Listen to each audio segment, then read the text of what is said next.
Hey, welcome all you wiretappers out there. It's good to be back here in the studio of Gangland Wire. This is Gary Jenkins. I'm a retired Kansas City Police Intelligence Unit detective, later turned sergeant, now a podcaster and then a documentary filmmaker. And I've got a few books out there. Go to my website and I got links to all my stuff that I'm selling. We always like to sell stuff here. I always like to get money in. So today I have a Chicago show for you. Kind of bounce back between Chicago and New York, because I'll tell you what, guys, that's where the stories are, is Chicago and New York. I don't know. There's always a battle between the two. And so we're going to go to Chicago. And today we have a guy, if you're on Facebook very much, you may know John Binder and John Binder's Prohibition tour that he has in Chicago. And we'll talk more about that. As a matter of fact, guys, I'm going to go up and take that tour, and then I'll make up a video of that and put it out on the YouTube channel so you can kind of see what he does up there. So welcome, John. Hey, great to be here, Gary. Yeah, I've watched your stuff, and I knew you did this. And like I was telling you before, I think I was gonna get hold of you early on, and I don't know, you just get distracted, and pretty soon I've got all these publicists that have books, authors and books, and they're getting hold of Sure. me now, and I'm like practically tied up. I don't even have a chance to tell my own stories, go out and research and then tell my own particular stories. So I kind of like to get back to that. I've got three of them actually that are up there. I did. One is Okay, Chicago story about them putting horse meat in out through restaurants. I thought that was pretty interesting. I don't know if you've ever heard of that, but absolute. there's a little bit Oh, yeah, of that going 1950. on. Yeah. And that's how they got the horses to run fast at the track. Run fast or else. Yeah. Oh, shit. Your dog meat. In this place, your people meat. And we had a mob guy here in Kansas City, Willie Comisano, that had a meat locker or had control of one, and they caught him putting out what they call canceride beef. That's beef, if you're raised on a farm like I was, once in a while you'll get a cow that gets cancer eye, and you can't Ah, sell it out in the free market, and he was buying those real correct. cheap and cutting them up and putting them out. Think about that next time you think it's cool to eat in a mob restaurant.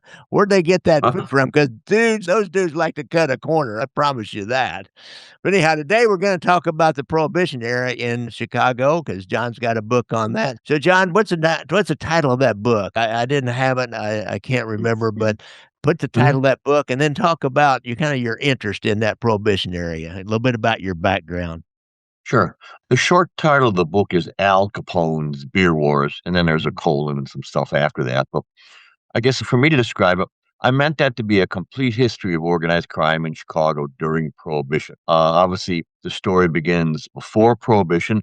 That's the base that's built on, and what was organized crime before Prohibition just continues. But then you add bootlegging with all its ramifications to the story. And my goal was to answer all the important questions about organized crime in Chicago during the Prohibition era in this one book. Interesting, because that prohibition, that was a turning point. That's what really made the mafia or organized crime or the syndicate or whatever you wanna call it. When they started organizing for bootlegging and all those huge profits in it, and Chicago, of course, is such a famous story when you get Al Yeah. Capone into it. He was such a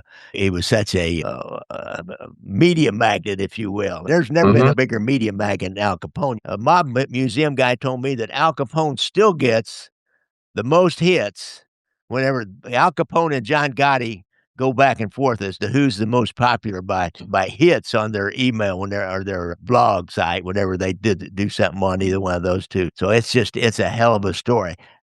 How did that get started? How did they get early into that? It was a lot of Jewish mobsters, I have to assume, got in on that Hmm. too. Talk about the genesis of that. Before Prohibition in Chicago and most major cities, there was gambling and prostitution were the main things in the world of organized crime. And a lot of cities, the players there were either of a Jewish background, mostly Eastern European Jews, Yeah. or Irish. Not that excludes anybody else, but that's who many of the faces were. Then when Prohibition gets going, you get a lot of new faces in Chicago, at least.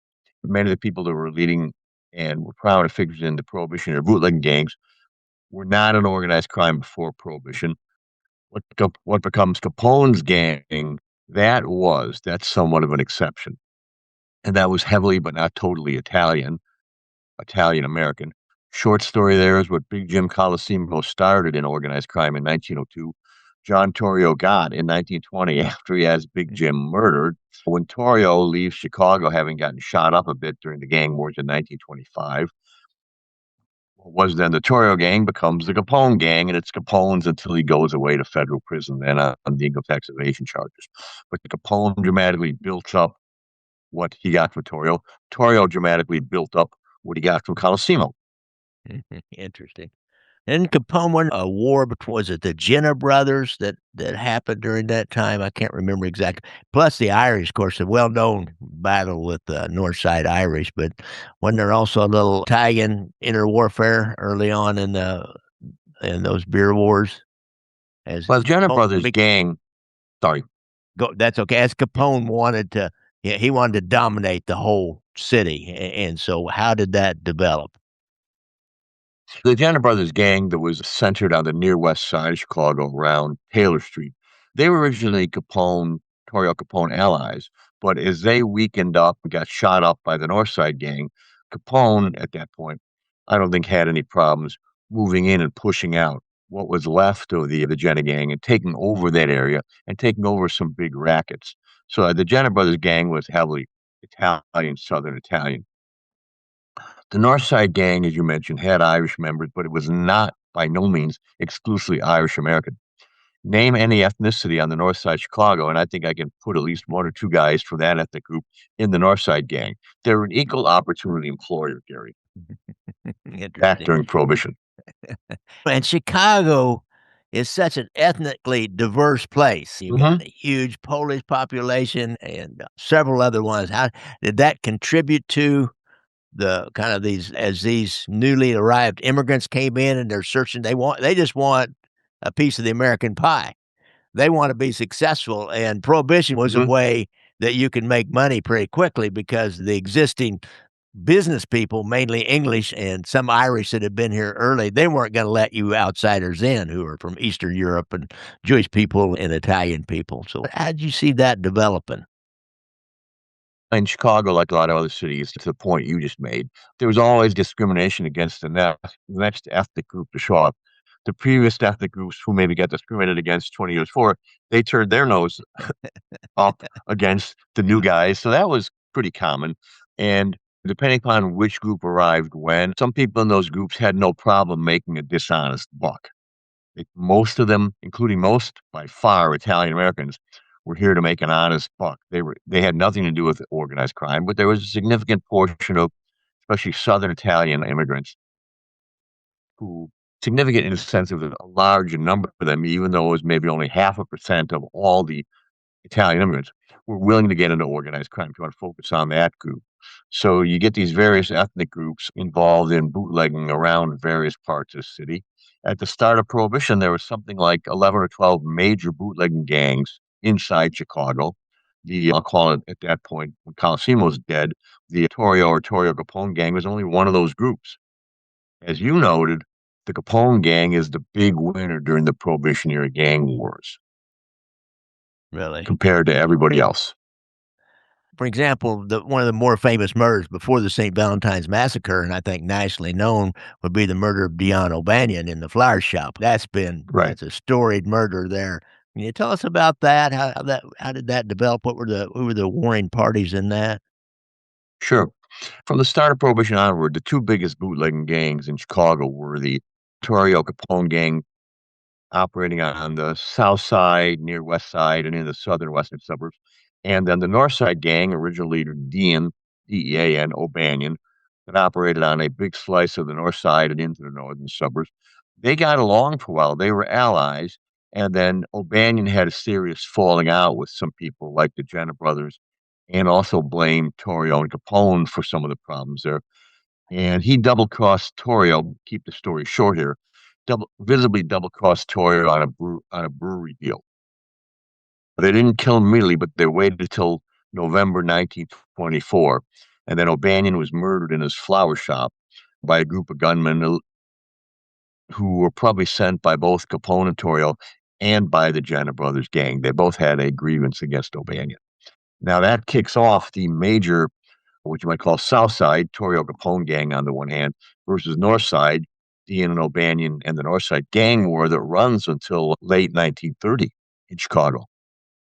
Wow, that was I knew it was important. I couldn't remember it was that important that it really kicked off the big gang war. Interesting. Now, I have a story. I read this somewhere, and I think I remember seeing something like this on a movie or The Mhm. Untouchables or something.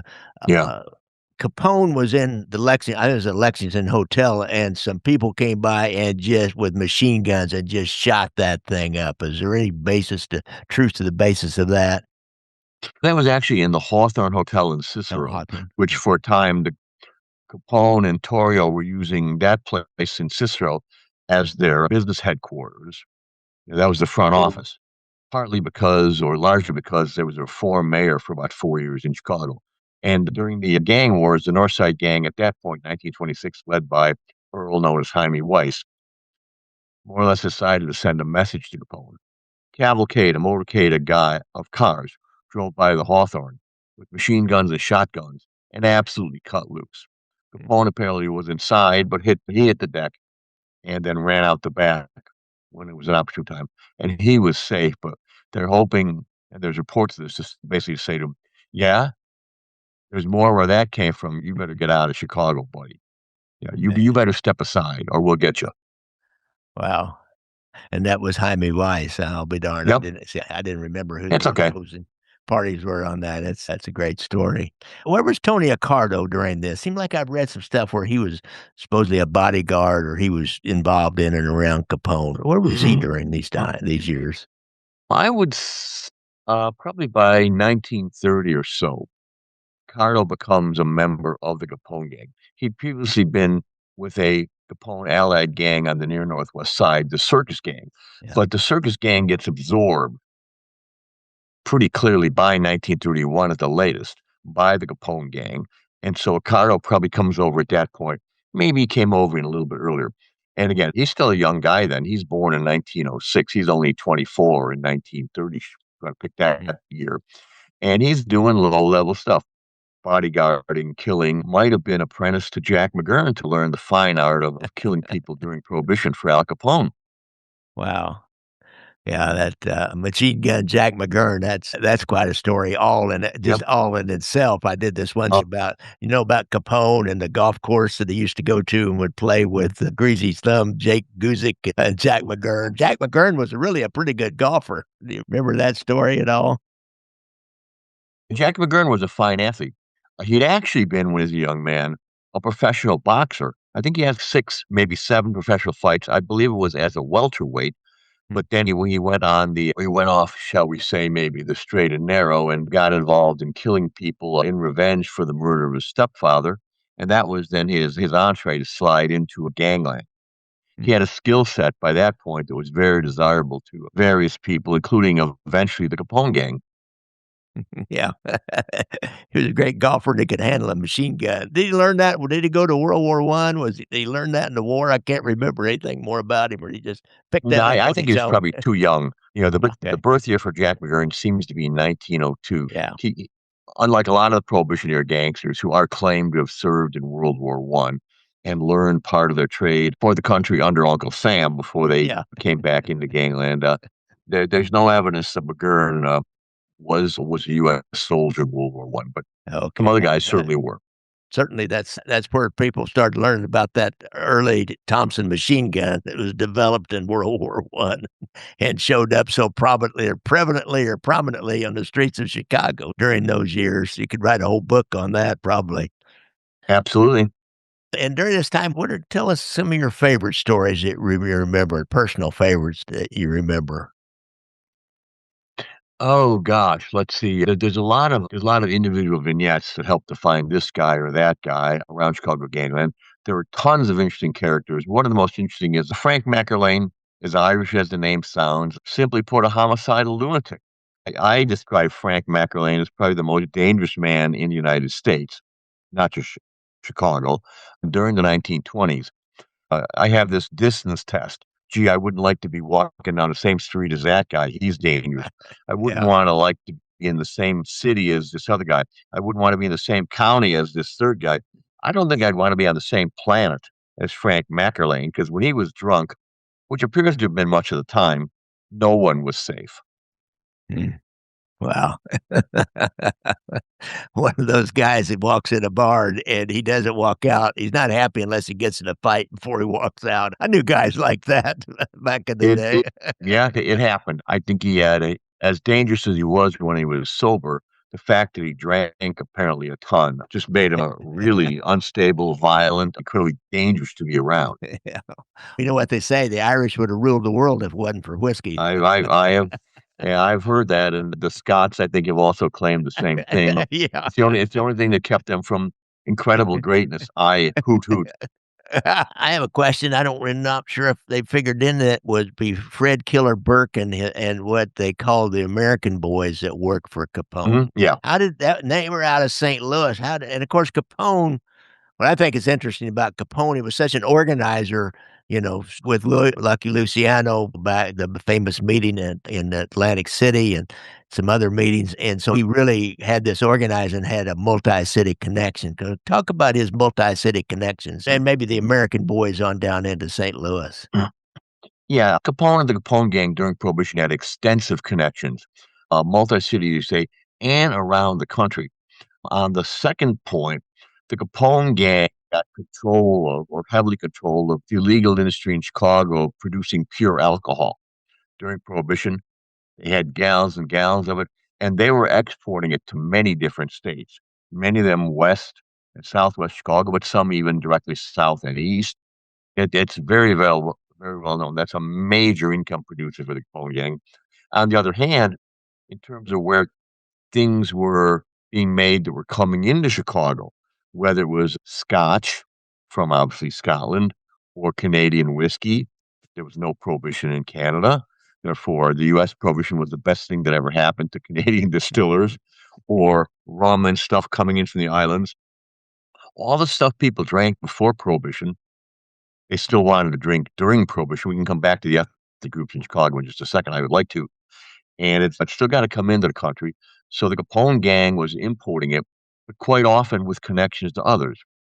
The best route, lowest cost route to get scotch into the US is probably ship it into a port like New York and then unload it and then put it on trucks if it's going to Chicago.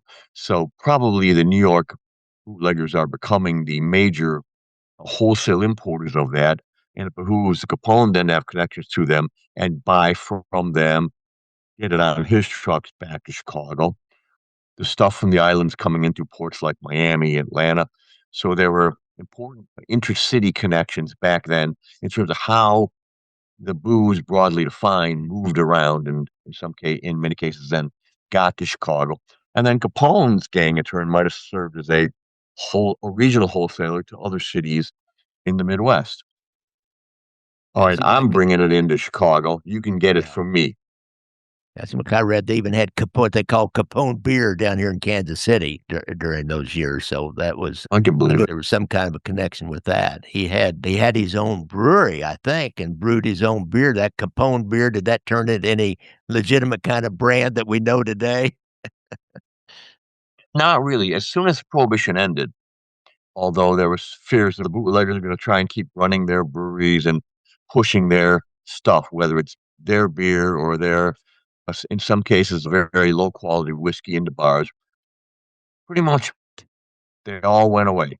The legitimate producers from before Prohibition all came back into the picture, and then the bootleggers were out. Basically speaking, this is a big summary statement here about organized crime, but the hoodlums are very good at doing illegal things. They're incredibly good at that. Yeah, But you make them compete against a legitimate businessman in yeah, some industry where the hoodlums have to play by the same rules as he does, the legitimate businessman will kick their pants off every time. And that's the indication of it. Basically, as soon as prohibition is over, these guys are largely out of the liquor business, interesting. beer And business, then etc. beer business, and of course they went into the gambling business right on the heels of that, which had Sure. already been developing, and the race wires and all that, which they'd already been working Mhm. on during those times.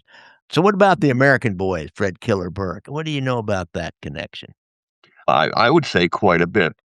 I think there's abundant convincing evidence that the gunmen at the St. Valentine's Day Massacre were not mainline Capone guys. Al Capone wisely brought in outside faces who the North Side gang would not recognize on sight Uh, to try and do that. And it's Fred Burke and these guys he ran with. Now, some of them had been, like Burke himself, had come out of St. Louis gangland. Some had come from elsewhere. But before the St. Valentine's Massacre, this was a crew of gunmen, killers, kidnappers, bank robbers. They'd done all kinds of stuff during the 20s, including in Detroit gangland for hire. And Capone and his allies hired them to be the shooters in the St. Valentine's Day Massacre. okay. There's a variety of evidence that very clearly connects those dots. Yeah, I believe I read that this Fred Killer Burke, they served a search warrant on a house he was hiding out at, and they found one of the machine guns that they linked ballistically back to, or two of them, back to the Yeah, massacre. And because there was a lot of bullets to examine out of that massacre, I believe. yeah. They found 70 45 caliber shell casings on the Yeah. floor, but Uh, they'd all those rounds had been fired by just two submachine guns, and they found both those submachine guns had been in Burke's possession. Burke skipped out of town in southwestern Michigan. The authorities were 10 to 15 minutes behind him. He got out of there so fast because they were right behind him. He left his arsenal with him. They grabbed the guns, they tested them out in Chicago. And sure enough, those two machine guns are your weapons yeah. for the What a massacre. find. What a find. I can imagine those coppers. What they like. Can you believe this? These are the guns. These are the guns. Call the media. Alert the media. Berrien County Sheriff's Department in southwestern Michigan still has those guns, Oh, those two really? machine Huh. guns. Are Yeah. they on display somewhere? They got a little museum or something at the Um, sheriff's office or the county? no, not that I know of. Inside the Berrien County, they're in the armory. They're held under tight control, but they have put them out for display. They are regularly displayed or have been on a regular basis displayed, for example, at the Vegas Mob Museum. They've been displayed at gun shows, etc. So Berrien County has been pretty good about, letting them go out under control, of course, but Yeah. for display for a day, 2 days, couple weeks, again, depending upon the term, different time periods. Oh, interesting. That's crazy. That would want to talk about the ultimate artifact for a Bob fan. This would be Oh to own yeah, one of those machine guns. priceless. Price. If we can use the word priceless, which is overused, Yeah. what collectors wouldn't, some Yeah. high-end collectors wouldn't for those guns. It's like the original Bonnie and Clyde car. Yep. Some things like that. I think there's probably some Bonnie and Clyde BARs out there, probably some ones that are claimed to be that aren't really, but I wouldn't be surprised there weren't some phony submachine guns out there somewhere in somebody's collection that they're claiming was one of them. That's a problem with a lot of gangland artifacts broadly defined. There's a lot of claims for a lot of things, and unfortunately, quite often, there isn't a lot of substantiation. There's lots of cars, for example, that are, and I've actually looked into this, and I wrote something about that one time. There's a lot of cars that would claim to be Capone or Capone cars, but you look for any sort of substantiation, there's none except for somebody claims it was a, quote, Capone car. The evidence on that is very less than scanty, And like non-existent. there's no providence on that. You'd need for a car, you'd have to have the VIN, and they didn't keep records that good back Oh, then on yeah, cars. for a bill of sale, Yeah. something like that, or government records like, "We grabbed this car, Yeah. Capone was in it, and here's the VIN number, That would be a the good one. essential serial number," something like Yeah. that, and nope, it doesn't exist. Interesting. So give us a little overview of your tour. Actually, I do 2 tours. The Chicago Prohibition Gang tour, which you and I are gonna do here pretty shortly.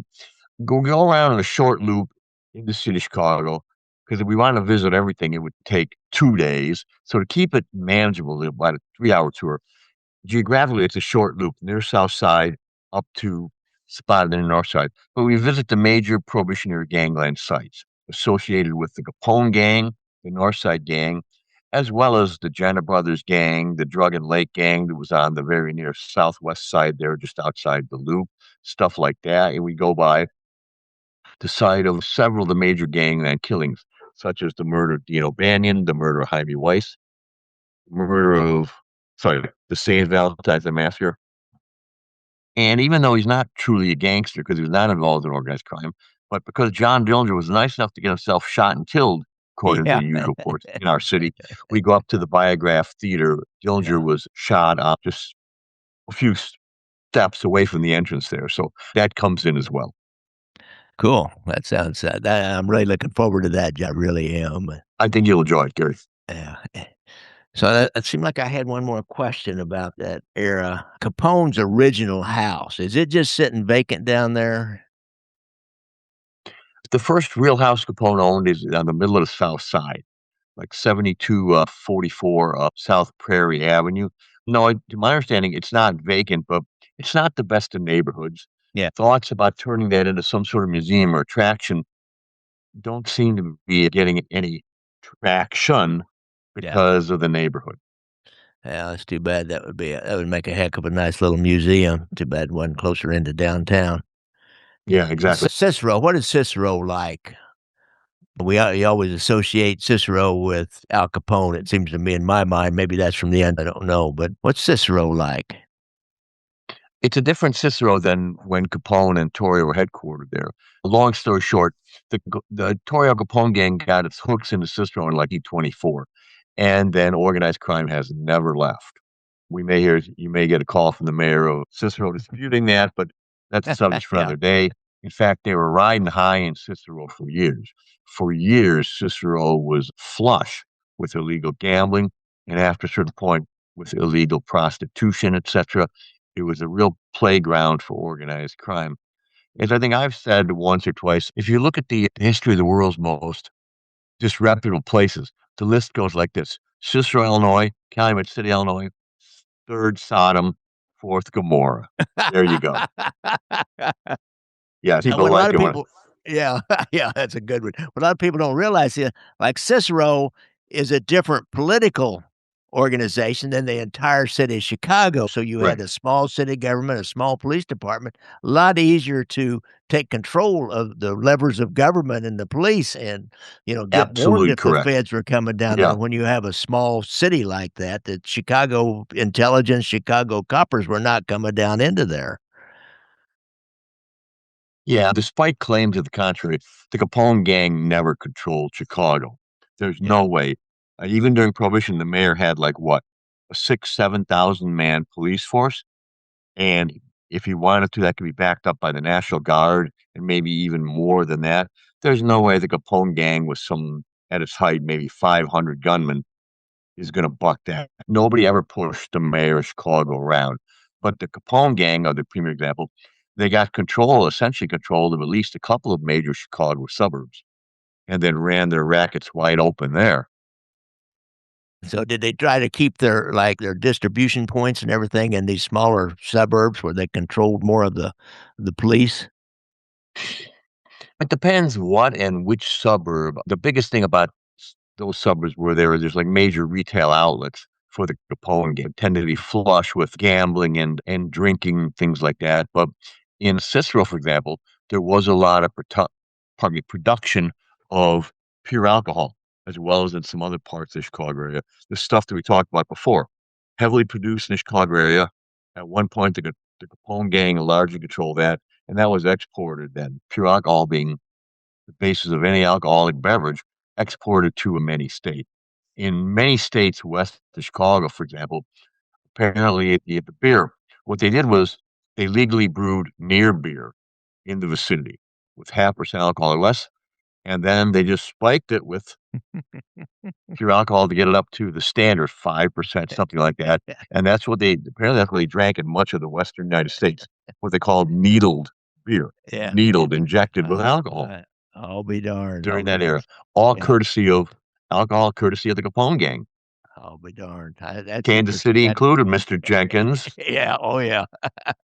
Because it isn't I tell you, people, "Oh, I like the taste." It ain't about the taste, it's what's gonna get a buzz on, what's gonna make my head go buzz under. That's what it's about. It ain't about the taste, come on. Yeah, I think a lot of the stuff people, that the average man drank during Prohibition was like really substitute liquor. The whiskey they drank was in a lot of places like Chicago. The bootleggers, like the Capone gang, made pure alcohol. They cut it half and half with water. They put in some flavoring, some sugar, Yeah, some coloring. Let's get it, yeah. a lot of whiskey from wherever has a little bit of brownish tint. There you go. Here's your over-the-counter whiskey. Maybe tasted a bit like whiskey. Yeah. Now, the discriminating customer with a lot of money could get the real stuff. Yeah. Could get pure Scotch that was brought in Yeah. from Scotland or pure Canadian whiskey or something like that. But that was more expensive. Mhm.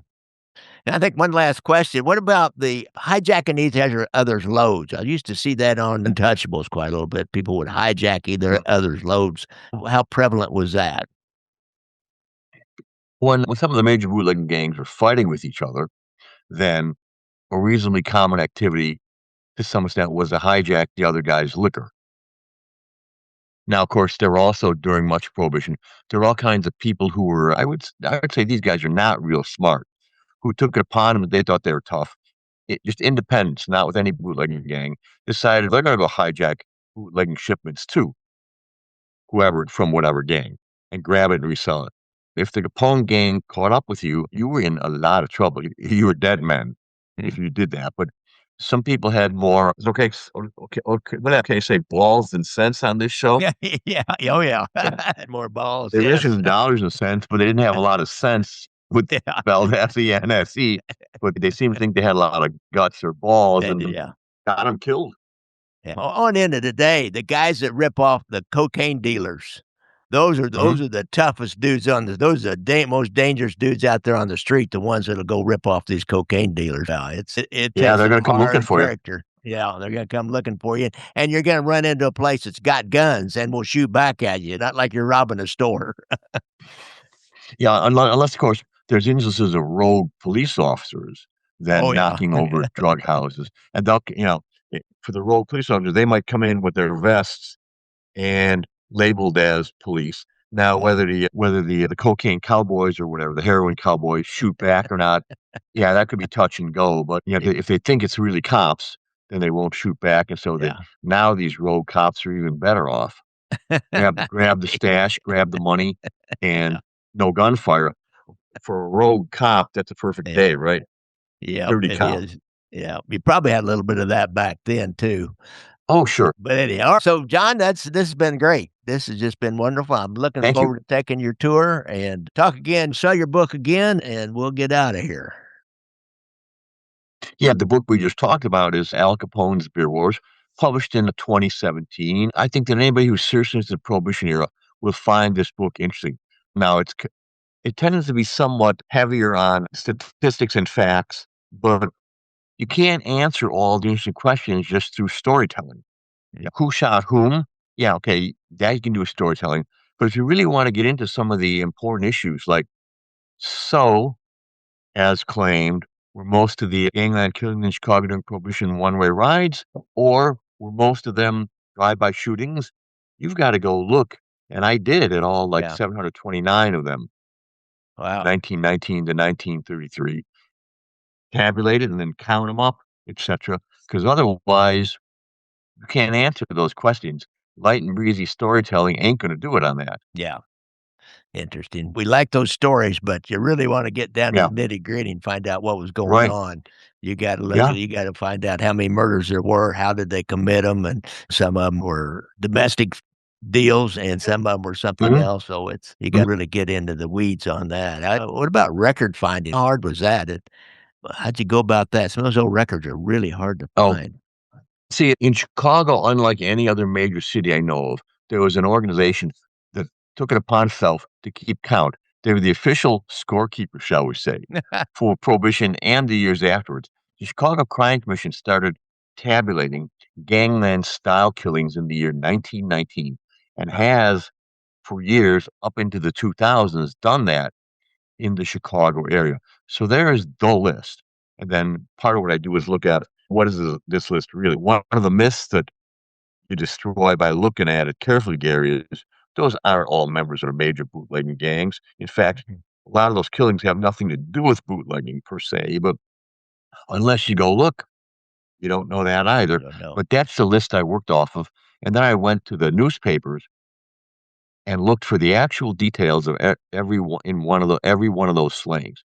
The who, Wow. what, where, when, how, why, according to the newspapers. Yeah, the Tribune has a heck of a archive, and I assume Mhm, there's other archives up there. And those old newspaper reporters, they're great. They're great because those reporters, they really went into some details, and they got a lot more details than modern reporters. Modern mhm. reporters, the cops won't give them the time of day, hardly. They never won't even talk to them. But back then, people would talk, and they really did got some great stories and great information, more than you'll get today. Yep, and the public loved that stuff. In Yeah. Chicago and elsewhere, the public couldn't hear enough about that stuff. The reporters had great contacts both with the police and with the hoodlums. So they could Yeah. probably ask if a killing or a double murder or something, a triple homicide is a result of gang A fighting gang B, they probably knew somebody, gang A, gang B, go talk to the guy and go, yeah, those two idiots from gang B, they hijacked a couple of our beer trucks over the last several weeks. So we were really looking for them and we Yeah, so found what else them. could we do? They hijacked her Chuck. Yeah. What else could I we mean, do? come on. Come Get a on. little if not compassion, can we lift a little understanding here? They brought from the point of view of gang A, they brought it on themselves. Yeah, they did, they did. You gotta follow the Yeah. rules, otherwise there's a consequence. Yeah, All yeah, right. exactly. However, the rules got made up, the rules are well known, and everybody Yeah, who's playing the game knows the rules, just as you said. And any independents out there who got the guts to go and rip off drug dealers, they know what they know how the game's played, they know what the rules of the game are. Those guys are yeah, gonna come back at you. yeah, interesting. All right, Yep. John Binder, thanks so much, and I really look forward to taking your tour here in a couple of weeks. Pleasure's mine, Gary. Pleasure's mine, Gary. Pleasure's mine, Gary. Pleasure's mine, Gary. Pleasure's